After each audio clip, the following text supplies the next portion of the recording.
반갑습니다. 베리지에게 여러분. 이번 시간 결산에 대한 두 번째 시간 시작해 보도록 하겠습니다. 자, 지난 시간까지가 제일 어려웠었죠. 이 소모품부터 시작해서 선급 비용, 미수수익 이런 표현들 정말 많이 어려워하시는 부분이죠. 자, 그러면 이제 이번 시간에는 조금 수월하게 이 부가가치세에 대한 내용, 그리고 외환 환산, 유동성 장기 부채, 그리고 유가증권의 평가와 가지금, 가수금까지 마무리해 보도록 하겠습니다. 자, 이 외화환산 손익이다 라고 하면은 여러분들 이 외화 자산과 그 다음에 외화 부채의 내용을 가지고서 두 가지를 반대로 생각하셔야 됩니다. 외화 자산은 환율이 상승했다 라고 하면 그대로 정방향 이익이 나오고요. 환율이 하락했다 라고 한다면 마이너스 손실입니다. 자, 그렇기 때문에 자산에 대해서 물어볼 때보다는 외화 부채에 대해서 물어볼 때가 훨씬 더 자주 있습니다. 왜냐? 얘는 반대로 역방향으로 움직이셔야 됩니다. 환율이 상승했나요? 그럼 내가 갚아야 될 돈이 상승한 거예요. 내 입장에서는 손해를 보고 있습니다. 환율의 하락은 반대로 어떻게 되더라? 이익을 보게 되겠죠. 내가 갚아야 될 원금 자체가 감소하는 거기 때문에 이익이야 라고 이야기를 해줍니다. 자, 그 다음 여러분들 주의할 점. 외화에 대해서 12월 31일 날 환산을 할 때의 환율 차이는 외화 환산 손익이다. 이렇게 갑니다. 자, 이 얘기는 뭐냐면요. 외환 차익이라고 쓰지 않습니다. 외환차 손이라고 쓰지 않습니다. 자, 이 외환차 손이라든가 외환차익이라는 이 외환차 손익은 1월 1일부터 12월 30일 사이에 환율에 대해서 실제 자산을 내가 회수한다거나 부채를 상환할 때 실제로 보통 예금, 현금에서 돈이 오고 갈 때 쓰는 표현이에요. 그래서 1월 1일부터 12월 30일까지의 문제가 출제되었다라고 한다면 외환 차익, 외환, 차손 이렇게 짧게 쓰시고요. 12월 30일 날짜로 나왔다면 길게 외화 환산 손실이다, 외환산 이익이다 이렇게 길게 써야 되는구나 라고 머릿속에 조금 여러분들 이미지를 잘 떠올려서 기억해 주셨으면 합니다.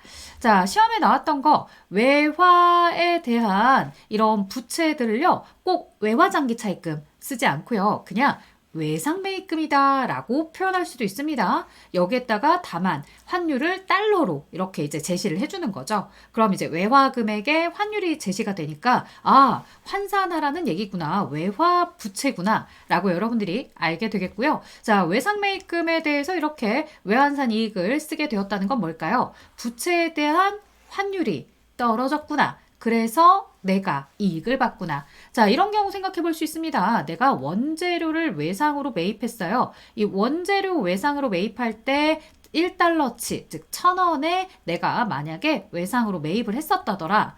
자, 그러면 이 1,000원에 대해서 아직 상환을 하지 않은 상태인데 12월 31일 결산하는 날 가서 환율을 보니 어떻게 되었느냐? 1달러에 1,200원까지 환율이 상승했다더라.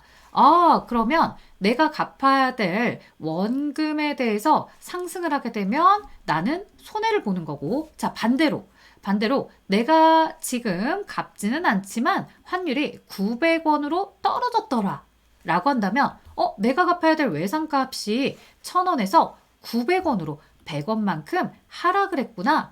100원만큼 부채가 줄어든 만큼 그래서 재무상태표의 외상매입금은 1,000원이 아니라 900원으로 바뀌게 될 거고요. 외화 환산 이익이다 라고 해서 손익계산서에는 외환산 이익으로 100원의 영업의 수익이 들어가게 될 겁니다. 자, 그 다음 계속해서 볼까요, 여러분들?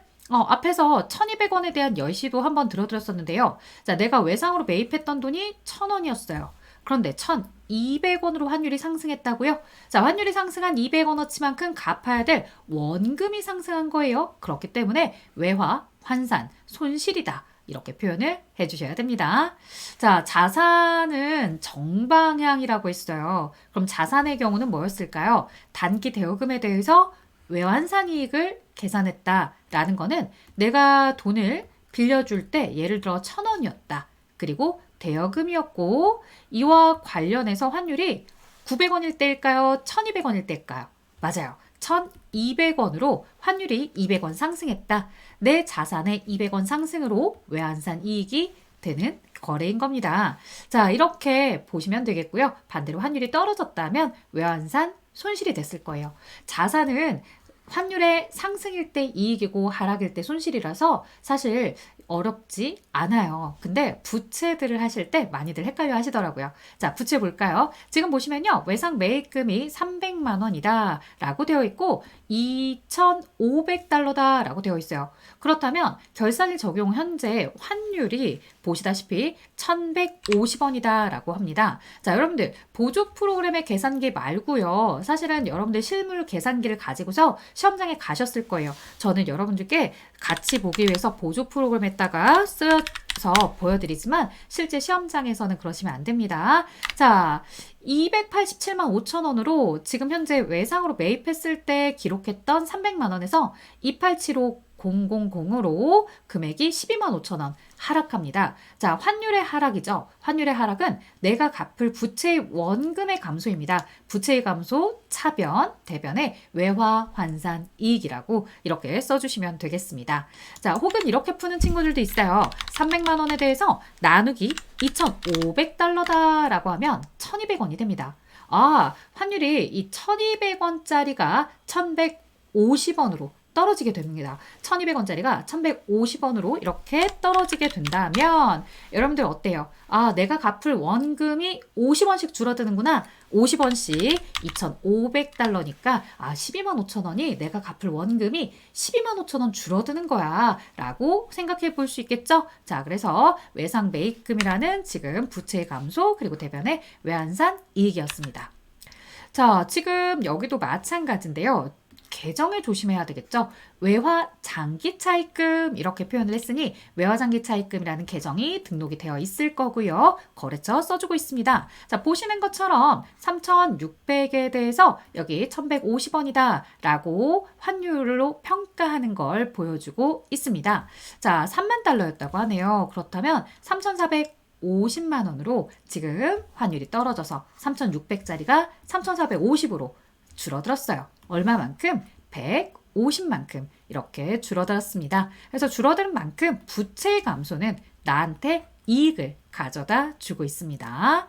자, 그 다음 대여금이네요. 자, 대여금의 상황은 반대라고 했습니다. 3만 달러에 6천만 원이다 라고 되어 있고요. 이 부분에 대해서 2,200원이다 라고 되어 있고요. 자, 그렇다면 여러분들이 이걸 가지고서 어떻게 하셔야 되겠습니까? 자, 어떤 분은요, 이렇게 6천만 원에 대해서 3만 달러를 나눠서 1달러당 2,000원이었는데 2,200원으로 환율이 200원씩 상승을 했고 그렇게 3만 달러니까 우리 회사가 600의 자산의 증가로 이익이 발생하는구나. 이렇게 생각하는 친구들도 있었을 것 같고요. 어떤 분들은 3만 달러 곱하기 2,200이다. 라고 해서 요거 두 개 곱하면 6,600만 원이구나. 자, 원래 자산이 6천만 원짜리였는데 6,600만 원으로 600만 원만큼 상승을 했으니 자산의 증가를 차변에 쓰고 대변에 외화 환산 이익이라고 이렇게 써줘야 되는구나 라고 보시는 거죠. 자, 그 다음에 여기 계속해서 보도록 하겠습니다. 장기 대여금이다 라고 하는 자산입니다. 자산에 대해서 마찬가지겠죠. 2,000달러에 대해서 1,120원으로 이렇게 계산을 한 값. 그리고 원래 있었던 210만 원 비교했을 때 평가한 금액, 즉 결산의 환율을 앞에 가져다 쓰고 처음에 있었던 자산의 금액을 가져다 썼을 때 어떻게 되었구나. 지금 결산일이 더 증가한 상황이야. 그래서 이제 14만 원의 외환산 이익을 기록하게 되었겠죠. 자, 혹은 이걸 계산기를 가지고서 계산을 해보는 친구들은 아마도 이렇게 할 수도 있다고요.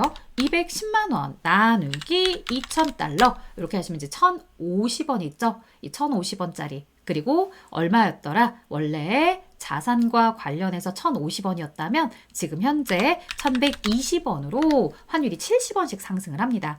70원씩 상승한 환율에 대해서 어떻게 처리하였더라? 2,000달러를 곱해서 70원씩 2,000달러니까 14만 원의 이익이 생긴 거야 라고 보는 거예요. 자, 그 다음 외환산 손실이 발생하네요. 외상 매입금이라는 부채였습니다. 아마 손실을 인식했다라는 건 부채에 대해서 지금 인식을 할 때 환율이 어떻게 되었다? 상승했을까? 그쵸? 상승을 했을 거예요. 그러니까 갚을 원금이 증가한 만큼 손해를 보게 될 겁니다. 자, 여러분들의 생각이 맞는지 볼게요. 330만 원에 3,000달러였다고 해요. 그렇다면 원래 장부에 기록할 때의 환율은 1,100원이었던 거죠. 그런데 기준 환율이 1,200원으로 환율이 상승했어요. 얼마만큼? 100원만큼. 이렇게 3,000달러니까 얼마예요? 30만 원의 손실이 발생합니다. 부채가 커지는 만큼 회사는 손해를 볼 수밖에 없더라 이거예요. 자, 그 다음에 외상 매입금과 관련해서 또한 손실이 나오는 문제죠. 제가 대략 보시면 한 90회차 정도부터 시작해서 이렇게 쭉 정리를 하는데 관련된 문제가 많다 이거예요. 아, 정말 자주 나오는구나 라고 여러분들 스스로가 자연스럽게 계속해서 나오고 있다는 걸 눈으로 확인해 주셨으면 합니다. 그래서 관련된 문제들 여러분들 많이 풀어보셨으면 합니다. 저는 이제 쭉 앞에 여러분들이 잘 익히셨을 거기 때문에 뒤에 있는 문제들은 정리해서 넘어갈게요. 자, 이 교환을 받고 싶어요 라고 하는 친구들은 여러분들 제가 이 영상 아래에 카페 링크를 걸어두도록 할게요. 저랑 같이 함께하는 개인적인 카페인데요. 거기 오시면 자료 다운로드 받으실 수 있고요. 아니야 난 그냥 여기서 봐도 돼 라고 하시는 분들은 여러분들 보시면서 영상 하나하나 캡처하셔서 또 확인하시는 것도 방법입니다.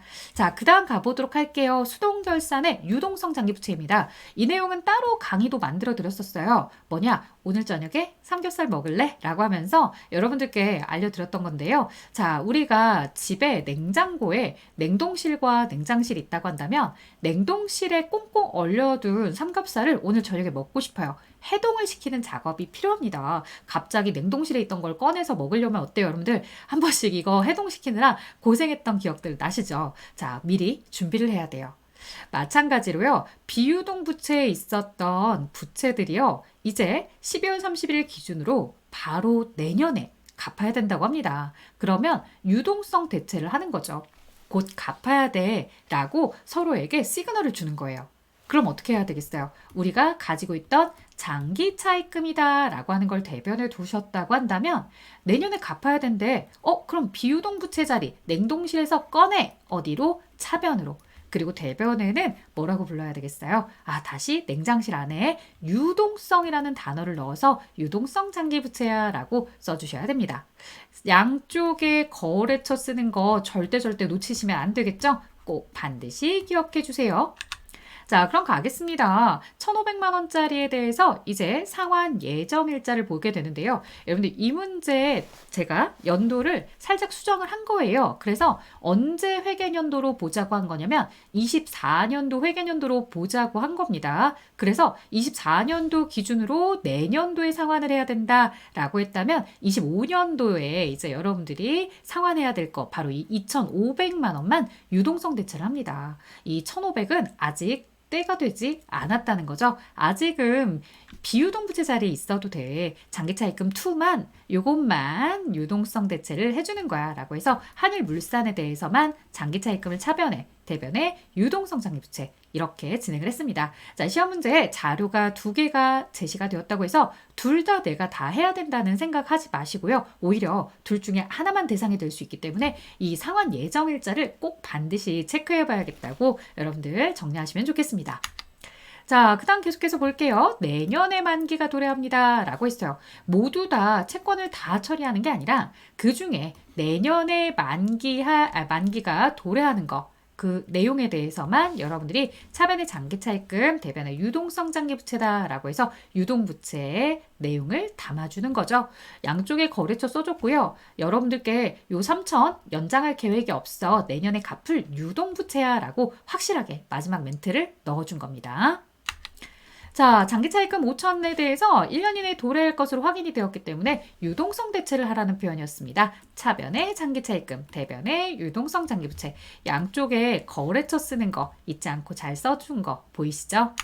자, 그 다음에 장기차입금 중 일부인 1,300이 내년에 이렇게 상환기일이 1년 이내에 도래를 했을 때 어때요, 여러분들? 차변의 장기차입금, 대변의 유동성 장기부채.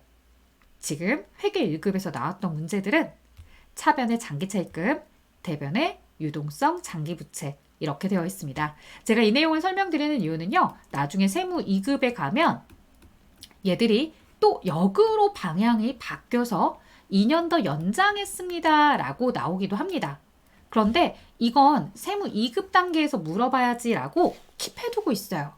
회계 1급 수준에서는 차변의 장기차입금, 대변의 유동성 장기부채, 지금까지는 계속 이렇게 나오고 있습니다.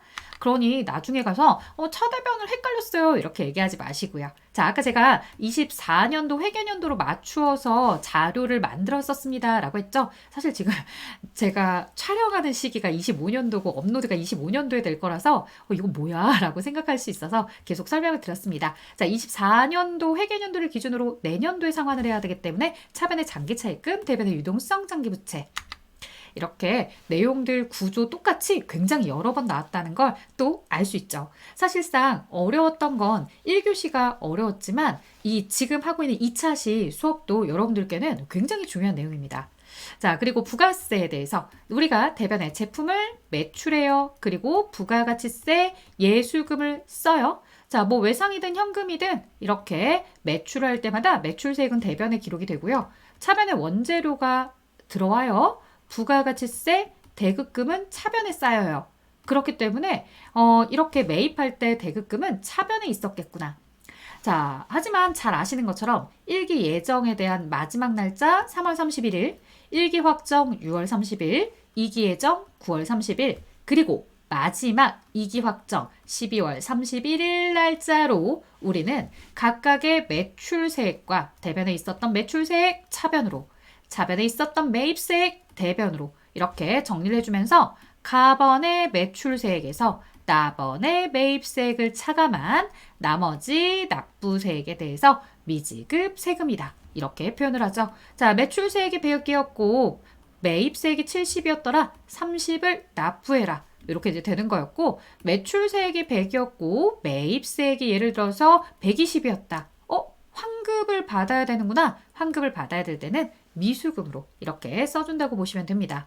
자, 간혹 어디 세무서다라고 해서 거래처를 쓰도록 하는 경우가 간혹 나오긴 하지만 보통은 거래처 없이도 많이 나왔습니다. 자, 납부세액이 나오든 환급세액이 나오든 기본적인 자리, 예수금은 차변, 대급금, 대변, 요거는 변하지 않아요. 자, 예수금을 왜 차변에 갖다 쓰지? 매입 매출 전표할 때 보았던 그 대변에 있는 녀석을 차변에 정리해주는 분계구나. 기억해주세요. 자, 지금 보시는 것처럼 부가가치세 예수금에 대해서 차변, 부가세 대급금에 대해서 대변, 그리고 나머지 대변의 금액이 비고 있기 때문에 미지급 세금.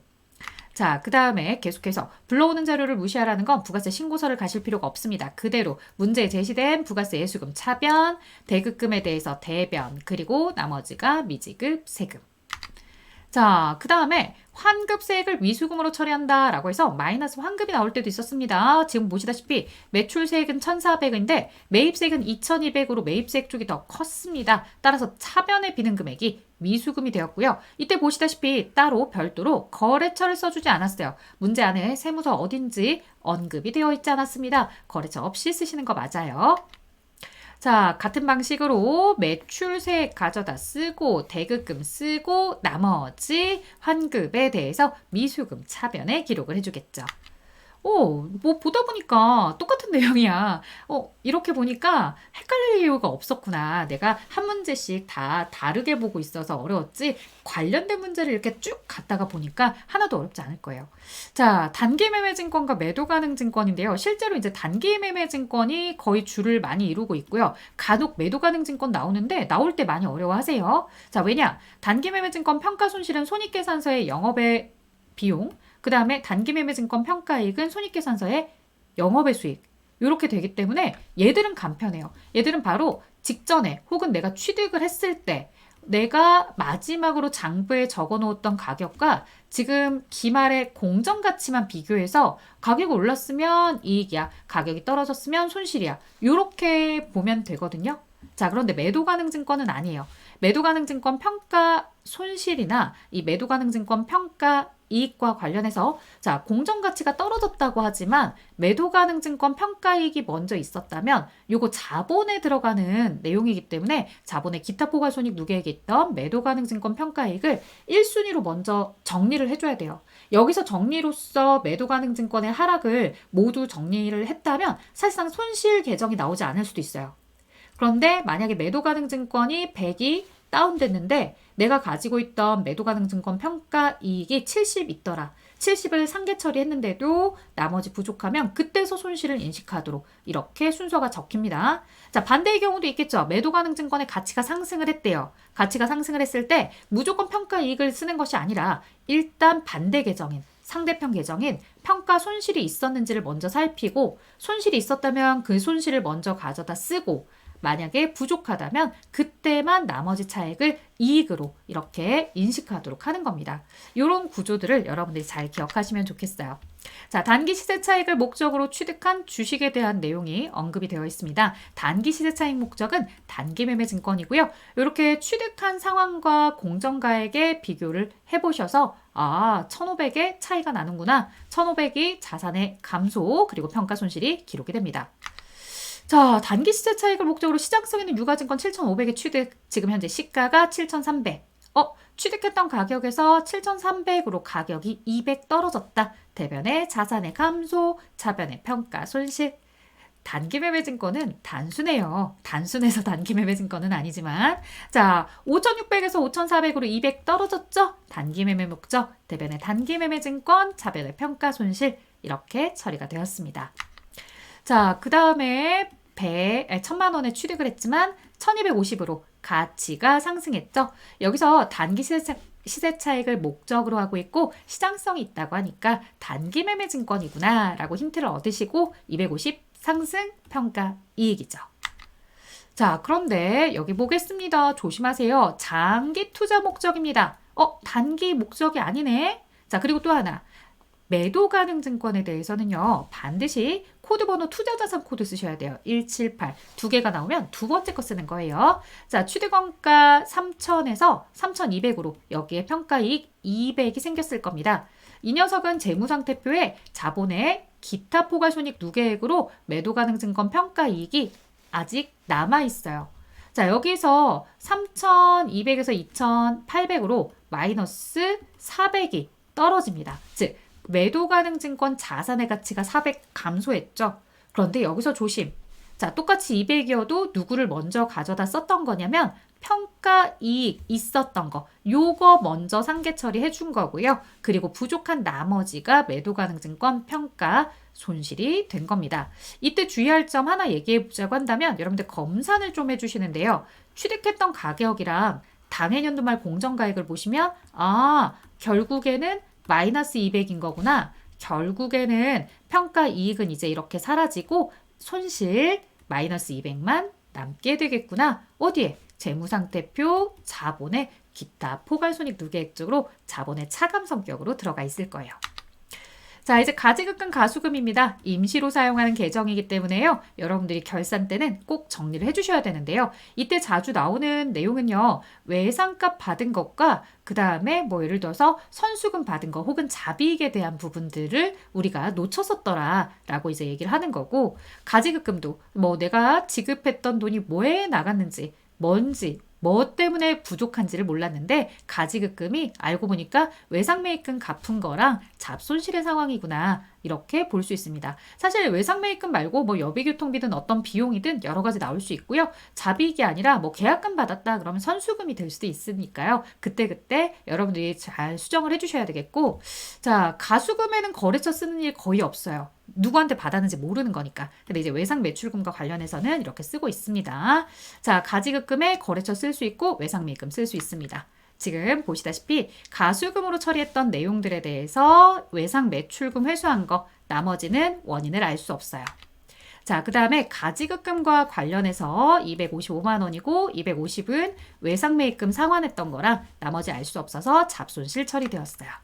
자, 이렇게 여러분들에게 간략하게 설명을 드렸습니다. 이해하는 시간들은 조금 더 시간을 두시면서 여러분들이 천천히 풀어보시면 더욱더 잘 아시게 될 거고요. 이제 여기까지 수동결산까지를 마치도록 할게요. 다음 시간에 자동결산으로 결산 파트 마무리하도록 할 테니까요. 여러분들 다음 시간도 기다려주세요. 안녕!